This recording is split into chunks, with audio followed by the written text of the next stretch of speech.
胸骨の真下に仙骨の中心部が来て、まっすぐ真下に落とす。これを3回やるということですね。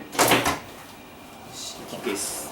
持ってきて、PSI 線にかからないように仙骨に接触。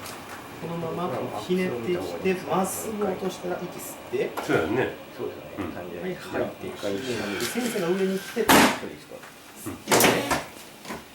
はい、吐いて、まっすぐ上に来て、はい、吸って、はい、楽に吐いて、まっすぐ上に来て、こうやってやるということですね。はい、OK です。